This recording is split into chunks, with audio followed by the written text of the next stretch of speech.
Everyone, welcome back to my YouTube channel law for all. I hope आप सब ठीक होंगे। सो हमने लास्ट वीडियो में कंपनीज एक्ट 2013 के कुछ बेसिक्स देखे थे कि सब्सटेंशियल लॉ क्या होता है, प्रोसीजरल लॉ क्या होता है, ठीक है। देन उसके बाद हमने जितने भी शेड्यूल्स हैं उनके बारे में देखा, रेगुलेशंस देखी कि कौन से शेड्यूल में कौन सी रेगुलेशन एप्लीकेबल होती है। एंड एक चीज़ हमने ये भी देखी कि मोस्टली जितनी भी हमारी कंपनी लॉ की रेगुलेशंस है सारी 2014 की है। कुछ रेगुलेशंस है जो 2016 में बनी, अब 18 में बनी, लाइक ईयरली रेगुलेशंस बनती रहती है। सो आज हम करेंगे कुछ डिफरेंसेस, जो बेसिक डिफरेंसेस है जो हमारे कंपनीज एक्ट में है। बेसिक तीन डिफरेंसेस है। पहला है कंपनी और पार्टनरशिप के बीच में, कंपनी और एलएलपी के बीच में, एंड कंपनी और हिंदू अनडिवाइडेड फैमिली के बीच में। प्लस ये जितने भी मैं अभी आपको करवाऊंगी टॉपिक्स, इन सब की मैं पीडीएफ का लिंक ना हर एक वीडियो के डिस्क्रिप्शन बॉक्स में और कमेंट बॉक्स में भी पिन कर दूंगी, क्योंकि आई नो जो पिछली वीडियोस भी है वीडियो में कभी कभी पिक्सल्स फट जाते हैं और वर्डिंग क्लियर नहीं होती। सो जो हमने पहले भी एक्ट किया, आरबीआई एक्ट, फेमा, ठीक है, उन सब की भी मैं पीडीएफ जो है उन सब हर एक वीडियो के डिस्क्रिप्शन बॉक्स में मैं पिन कर दूँगी, तो आप वहाँ से उसको असेस कर सकते हो। सो मूविंग ऑन, पहले हम करेंगे difference between the company and partnership. Plus two में हमने पढ़ा है कंपनी के बारे में, हमने बेसिक अभी तो हमने पढ़ ही लिया कि कंपनी क्या होती है। पार्टनरशिप के बारे में हमने प्लस टू में बिजनेस स्टडी में पढ़ा था। पार्टनरशिप क्या होती है? जब 2 या 3 पार्टनर्स मिलके कोई एक छोटी सी एसोसिएशन या फर्म को स्टार्ट करते हैं, उसको हम कहते हैं partnership. So moving on, company और पार्टनरशिप में डिफरेंस क्या है? जो कंपनी है उसके लिए एक्ट बना है कंपनीज एक्ट 2013, ठीक है। और जो हमारा पार्टनरशिप है उसके लिए ना, पार्टनरशिप जो हमारी फर्म होती है, जैसे कंपनी है वो कंपनीज एक्ट के अंदर रजिस्टर्ड है 2013। जो पार्टनरशिप फर्म है it is registered under the partnership act 1932। So companies के लिए एक्ट है 2013 बोला, पार्टनरशिप के लिए एक्ट है पार्टनरशिप एक्ट 1932, ठीक है। अब सेकंड पॉइंट है इसकी डेफिनेशन का, कि कंपनी की क्या डेफिनेशन है एंड पार्टनरशिप की क्या डेफिनेशन है। कंपनी की जो डेफिनेशन है ये कंपनीज एक्ट 2013 के सेक्शन 2 क्लॉज 20 में गिवन है that company is a company. Company एक कंपनी है जो रजिस्टर्ड है अंडर दिस एक्ट और any previous company law. Any previous company law का मतलब क्या होता है कि जैसे अब तो हमारे इंडिया में कौन सा एप्लीकेबल है? Companies act 2013। जब 2013 वाला नहीं आया था, अमेंडमेंट नहीं आई थी, उससे पहले कौन से वाला एप्लीकेबल था? कंपनीज एक्ट 1956, ठीक है। As per section 2 clause 20 of Companies Act, company is a company registered under this act और एनी प्रीवियस कंपनी लॉ। अब जैसे कंपनी की तो डेफिनेशन गिवन है कंपनीज एक्ट में, ठीक है, उसके सेक्शन 2 क्लॉज 20 में, बट पार्टनरशिप की कोई डेफिनेशन नहीं गिवन, ठीक है ना। पार्टनरशिप एक्ट में इसकी कोई डेफिनेशन नहीं गिवन। हम ना जनरल लैंग्वेज में कह देते हैं कि पार्टनरशिप क्या है। पार्टनरशिप फॉर्म ना एक ऑर्गेनाइजेशन है जिसमें 2 या 2 से ज़्यादा लोग ना साथ में आके ना कोई ऑर्गेनाइजेशन चलाते हैं to have share in the profit. Organisation चलाते हैं और जितना भी प्रॉफिट होता है ना उसको अपनी जो उन्होंने रेशो डिसाइड की होती है उसमें वो डिवाइड कर लेते हैं। ये चीज़ हमने प्लस 2 में बिजनेस स्टडी में भी की हुई है, ठीक है। आई होप ये डेफिनेशन क्लियर होगी। अब नेक्स्ट पॉइंट क्या है?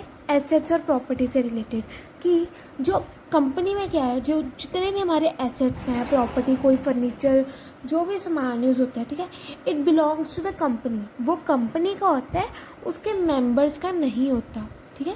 बिकॉज कंपनी खुद एक मेंबर की तरह ही है, company is regarded as a separate member. तो जो भी एसेट्स है, प्रॉपर्टी है, वो सब कंपनी का है, उसके मेंबर्स का नहीं है, ठीक है। बट इन पार्टनरशिप जितने भी एसेट्स हैं, प्रॉपर्टी है, वो उन सभी पार्टनर्स के हैं, मतलब जितने भी इंडिविजुअल्स पार्टनरशिप में काम कर रहे हैं।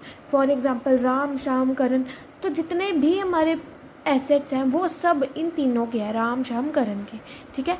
अब जो कंपनी के एसेट्स हैं वो कंपनी के ही हैं, उसके मेंबर्स के नहीं हैं, ठीक है। नेक्स्ट पॉइंट इज मेंबर्स के रिलेटेड। कंपनी में कौन होते हैं? मेंबर्स। पार्टनरशिप में कौन होते हैं? Partners. The members are not the agents of company. Members ना एजेंट नहीं होते कंपनी के, ठीक है। The partners in a partnership firm are agents.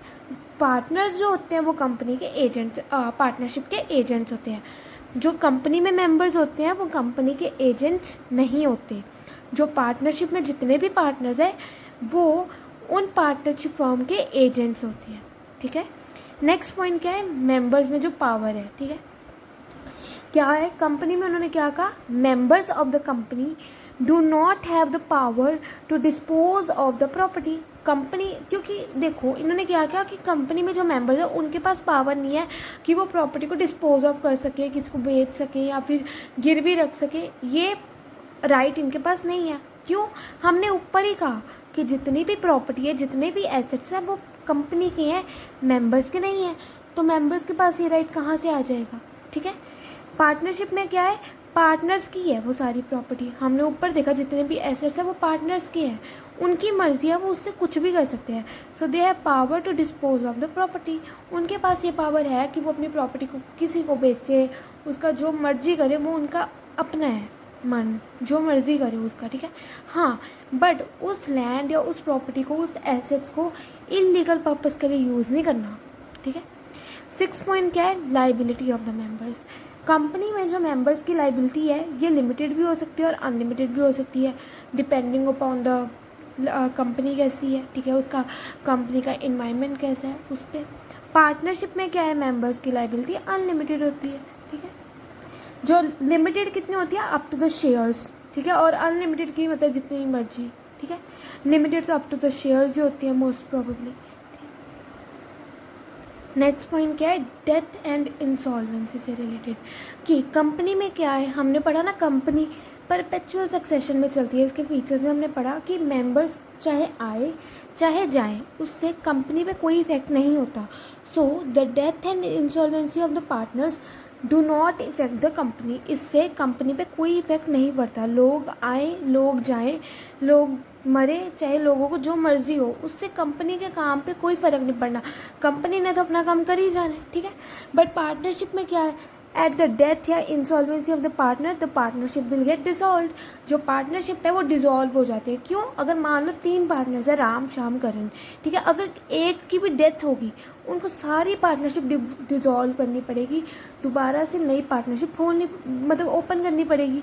क्यों, क्योंकि देखो उन्होंने रेशो डिसाइड की हुई थी, जो भी प्रॉफिट शेयरिंग रेशो थी उन 3 जनों में थी। अब हर चीज़ का एक नया सिस्टम बनेगा। अगर तो वो कोई तीसरा पार्टनर ले आए जिसकी इंसॉल्वेंसी हुई है, डेथ हुई है, उसकी जगह कोई तीसरा पार्टनर आ गया, फिर तो चलो ठीक है, नहीं तो उनको क्या करना पड़ेगा, पार्टनरशिप को डिसॉल्व करना पड़ेगा और नई पार्टनरशिप दोबारा से ओपन करनी पड़ेगी, ठीक है।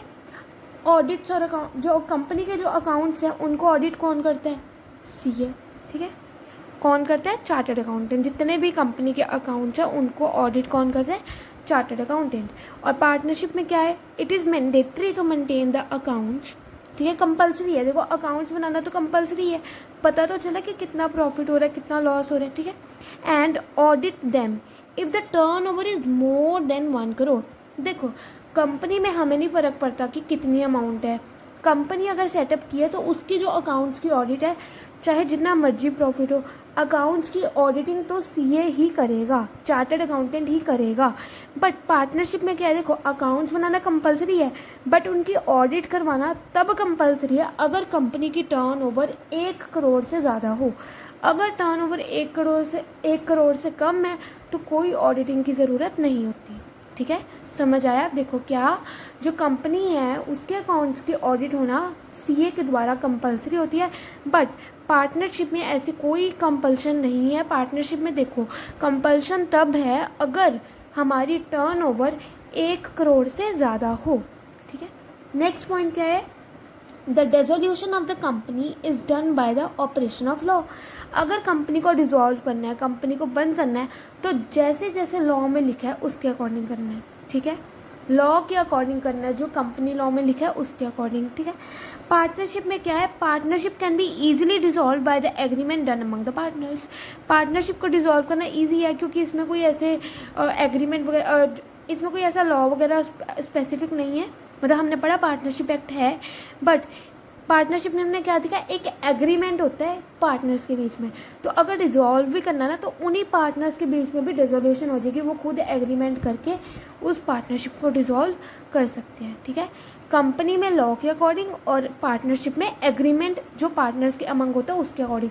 मान लो कि पार्टनर्स ने जब पार्टनरशिप चालू की थी उन्होंने तभी कहा था कि हमारी ये पार्टनरशिप इतने पर्टिकुलर टाइम के लिए रहेगी, इस 1 साल के लिए हमारी पार्टनरशिप है, 1 साल ख़त्म हुआ तो अपने आप ही पार्टनरशिप डिसॉल्व हो, ठीक है। 10th पॉइंट क्या है, it is must for a company to get it registered under the companies act.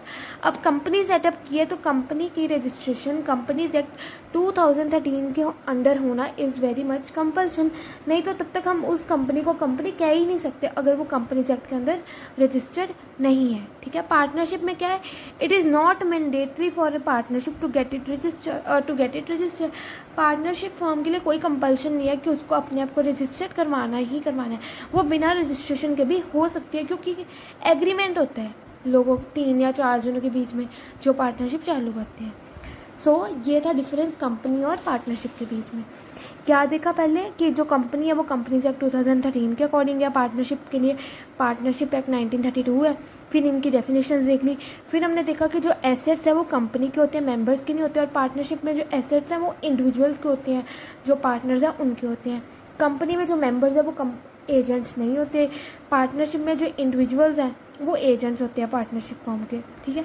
जो मेंबर्स हैं उनके पास पावर नहीं होती प्रॉपर्टी को डिस्पोज ऑफ करने के लिए, जो पार्टनरशिप है उनमें पार्टनर्स के पास पावर होती है कि वो अपनी प्रॉपर्टी का जो मर्जी करे उसको डिस्पोज ऑफ करने की भी उनके पास पावर होती है, ठीक है।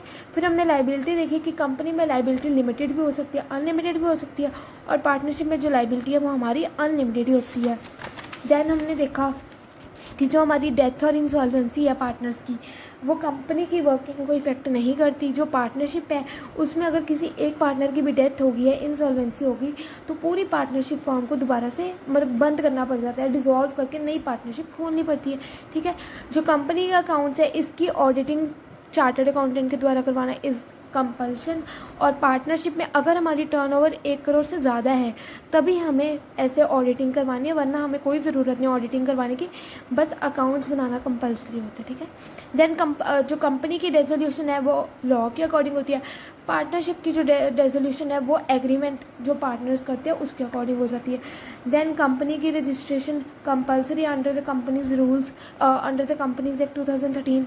और जो पार्टनरशिप है इसमें कोई ऐसी मैंडेटरी नहीं है कि पार्टनरशिप फॉर्म को रजिस्टर करवाना ही करवाना है। आई होप ये वाला डिफरेंस आपको क्लियर होगा।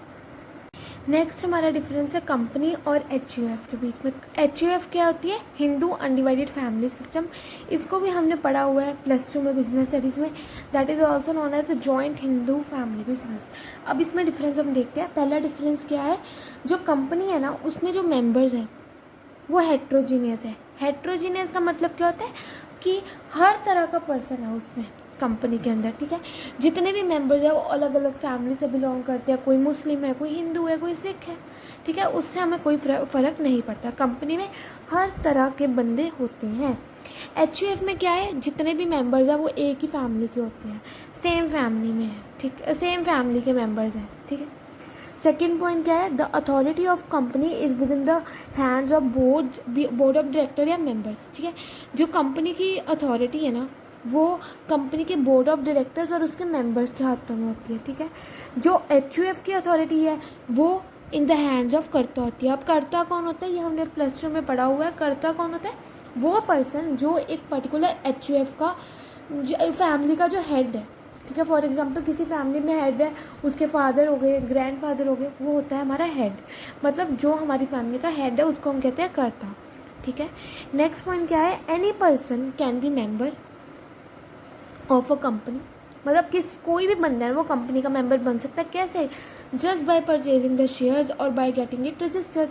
या तो वो उस कंपनी के शेयर्स परचेज कर ले या अपने आप को उस कंपनी में रजिस्टर करवा ले, तो वो उस कंपनी का मेंबर बन जाएगा। और HUF में क्या होता है, the person becomes automatically the member of HUF by the virtue of birth. जैसे किसी बच्चे का जन्म होता है वो वैसे ही उस पर्टिकुलर HUF का मेंबर बन जाता है, मतलब जॉइंट हिंदू फैमिली बिजनेस का मेंबर बन जाता है बाय बर्थ, ठीक है। फोर्थ पॉइंट क्या है, it is compulsory for a company to get it registered in the companies Act. Company के लिए कंपल्सरी होता है कि वो कंपनीज एक्ट के अंदर रजिस्टर करवा ले। HUF के लिए ऐसी कोई कंपल्सन नहीं होती। It is not compulsory for the HUF to get it registered, ठीक है। नेक्स्ट पॉइंट क्या है, the stakeholders are the members of the company. Stakeholders जो होते हैं वो हमारी कंपनी के मेंबर्स होते हैं, और इसमें जो स्टेक होल्डर्स होते हैं वो हमारी कंपनी HUF के को पार्टनर्स होते हैं। जो कंपनी है वो कंपनीज एक्ट 2013 के अंडर रजिस्टर्ड है, और जो HUF है वो रजिस्टर्ड है under the Hindu succession act 1955। अब हमने ये वाला पॉइंट पढ़ा स्टेक होल्डर्स वाला। स्टेक होल्डर्स कौन होते हैं? बेसिकली वो पर्सन्स जिनको ना एक पर्टिकुलर कंपनी में या जो भी फर्म है, HUF है, LLP है, उसमें इंटरेस्ट है, मतलब उनका कुछ ना कुछ लगा है। अब जैसे हमने क्या देखा, कंपनी में स्टेक होल्डर्स कौन है? मेंबर्स है। तो कहीं ना कहीं मेंबर्स की भी मेहनत लग रही है, उन्होंने शेयर्स परचेज किया है, किसी पर्सन ने अपने आप को रजिस्टर करवाया, तो उनका कुछ ना कुछ लगा है, उनका इंटरेस्ट है उस पर्टिकुलर कंपनी में, ठीक है। और HUF में स्टेक होल्डर्स कौन है? को पार्टनर्स। को पार्टनर्स कौन होते हैं? मतलब एक ग्रुप हो गया, जैसे फैमिली एक काइंड ऑफ को पार्टनर है कि सबको इक्वली ही हिस्सा मिलता है। फैमिली में क्या है, अगर HUF में क्या है, अगर लॉस हुआ तो सिर्फ कर्ता को थोड़ी लॉस होगा, सभी मेंबर्स इफेक्ट होंगे उससे, तो उनको हम कहते हैं को पार्टनर्स, ठीक है। आई होप ये वाला डिफरेंस भी आपको क्लियर होगा। एक बार हम दोबारा देख लेते हैं इसमें हमने क्या देखा।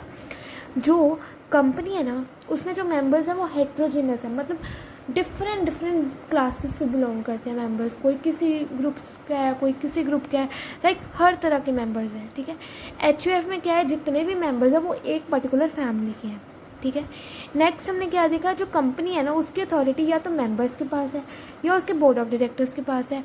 और HUF में जो अथॉरिटी है, हायर अथॉरिटी मतलब हो गया, वो किसके पास है? कर्ता के पास है, ठीक है। कंपनी में कोई भी बंदा है ना वो मेंबर बन सकता है। कैसे बनेगा? या तो अपने आप को कंपनी में रजिस्टर करवा लेगा या उस कंपनी के शेयर्स परचेज कर लेगा। और HUF में कैसे बनता है? ऑटोमेटिकली जैसे ही मेरा जन्म हुआ मैं उस पर्टिकुलर HUF की पार्टनर बन गई, ठीक है।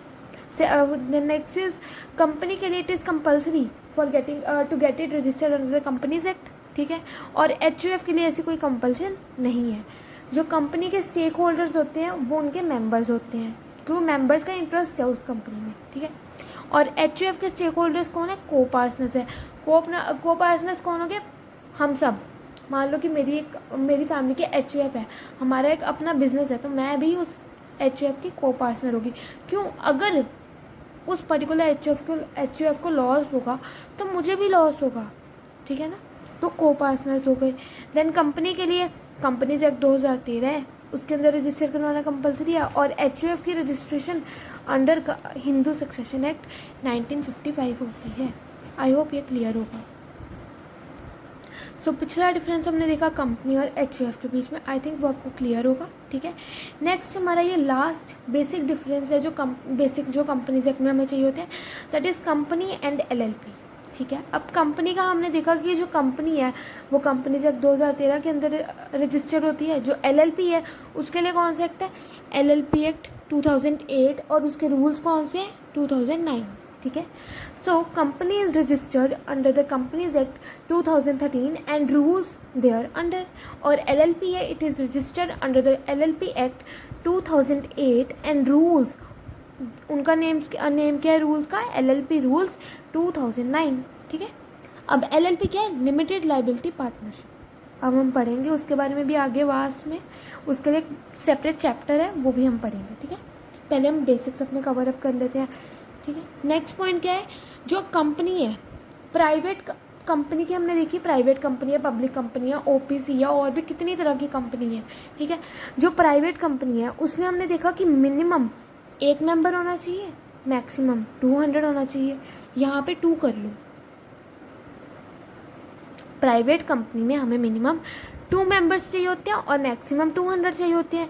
और पब्लिक कंपनी में मिनिमम 7 और मैक्सिमम जितने मर्जी हो सकते हैं। लाइक अगर हमने पब्लिक कंपनी सेटअप करनी है ना तो 7 मेंबर्स तो होने चाहिए, ज़्यादा जितने मर्जी हो जाए। और प्राइवेट कंपनी के लिए 2 मेंबर्स तो होने चाहिए, ज़्यादा कितने हो सकते हैं? 200 हो सकते हैं बस। LLP में क्या है? मिनिमम 2 मेंबर्स और मैक्सिमम अनलिमिटेड मेंबर्स, ठीक है। नेक्स्ट पॉइंट है, जो कंपनी है ना उसकी मैनेजमेंट कौन करती है? बोर्ड ऑफ डायरेक्टर्स करते हैं उसके, जो हमारी हायर अथॉरिटीज़ है वो करती है। अब LLP की मैनेजमेंट कौन करती है? डेजिग्नेटेड पार्टनर्स, मतलब जिनको कहा गया है, कोई चेयरपर्सन हो गया उस कंपनी का, ठीक है, वो सारे हो गए, वो LLP को मैनेज करते हैं। जो हायर अथॉरिटीज़ है जिनको ऑथराइज किया ही होता है, कोई CA हो गया, कोई CS हो गया, वो सब। नेक्स्ट पॉइंट है, जो कंपनी है वो कैसे आइडेंटिफाई करते हैं हम? Company can be identified by it's DIN number. DIN number क्या होता है? डायरेक्टर आइडेंटिफिकेशन नंबर, इसके बारे में आगे बढ़ेगी कि ये क्या होता है, कितने डिजिट्स का होता है, ये सारा हम पढ़ेंगे, ठीक है। और LLP को कैसे करते हैं, LLP can be identified by it's DPI number या डिन नंबर, एक ही तरह का होता है, ठीक है। दोनों की आइडेंटिफिकेशन डिन नंबर के थ्रू हो जाती है अगर हमने आइडेंटिफाई करना हो तो। जो लाइबिलिटी ऑफ मेंबर्स है ये लिमिटेड भी हो सकती है, अनलिमिटेड भी हो सकती है in the case of companies. और LLP के तो नाम से ही पता चल रहा है, लिमिटेड लाइबिलिटी पार्टनरशिप। तो इसमें क्या है, जो लाइबिलिटी है ना वो लिमिटेड है, ठीक है, उसके नाम में लिखा है लिमिटेड लाइबिलिटी पार्टनरशिप, तो लाइबिलिटी क्या है, लिमिटेड है। 6 पॉइंट क्या है, जो कंपनी है उसने अकाउंट्स की ऑडिट करना कंपलसरी है, अकाउंट्स को मेंटेन करना, उनकी ऑडिटिंग करवाना इज़ कंपलसरी, जो कि कौन करता है, CA करता है। पार्टनरशिप में क्या था, हमने तब ऑडिटिंग करवानी है अगर हमारी टर्नओवर 1 करोड़ से ज़्यादा हो। LLP में हमने अकाउंट्स तो बनानी है, इसकी ऑडिटिंग कब होती है, ऑडिटिंग सिर्फ हमने तब करनी है अगर हमारी LLP में जो टर्नओवर है वो 40 लाख से ऊपर हो जाए इन अ फाइनेंशियल ईयर, और जो कंट्रीब्यूशन है वो 25 लाख से ज़्यादा हो जाए, तो हम LLP के जितने भी अकाउंट्स हैं उनकी ऑडिटिंग करवाते हैं। ऑडिटिंग करने का काम एक ही पर्सन करता है, that is a chartered accountant, ठीक है। Then quarterly board meeting and annual general meeting are mandatory. Quarterly मतलब 3-4 महीने बाद जो हमारी होती है मीटिंग्स, ये कंपनी में कंपलसरी है कि बोर्ड मीटिंग और एनुअल जनरल मीटिंग होनी ही होनी है क्वार्टरली बेसिस पे। और LLP में ऐसी कोई नीड नहीं होती मीटिंग वगैरह करने की, ऐसी कोई कंपल्शन नहीं होती, जब कंपनी का मन करता है वो कर लेता है। क्योंकि देखो उन्होंने जब हमारा फाइनेंशियल ईयर स्टार्ट होता है उससे पहले तो उन्होंने करनी होती है, हर फाइनेंशियल ईयर से पहले पूरा बजट वगैरह डिसाइड कर दिया, बट ऐसी कोई एनुअल जनरल मीटिंग करने की उनको कोई ऐसी कंपल्शन नहीं है, ये उनकी अपनी मर्जी होती है। सो यहाँ पे हमारे तीनों डिफरेंसेस, कंपनी और पार्टनरशिप, कंपनी और HUF और कंपनी और LLP के डिफरेंस हो गए। इनके रिलेटेड अगर आपको कोई भी डाउट है तो you can put down in the comment section, ताकि मैं आपके डाउट्स का रिप्लाई करूं। और इनकी मैंने आपको जैसे बोला कि जितने भी हमारे PDFs हैं, जितने भी हमने पिछले एक्ट किया, सबकी PDF आज शाम या कल तक आपके डिस्क्रिप्शन बॉक्स में और कमेंट बॉक्स में पिन कर दूँगी मैं, ठीक है। और कोई भी डाउट हो तो पूछ लेना कमेंट बॉक्स में डाल के। And do not forget to like, share and subscribe to my channel for more updates. Thank you. Take care. Bye.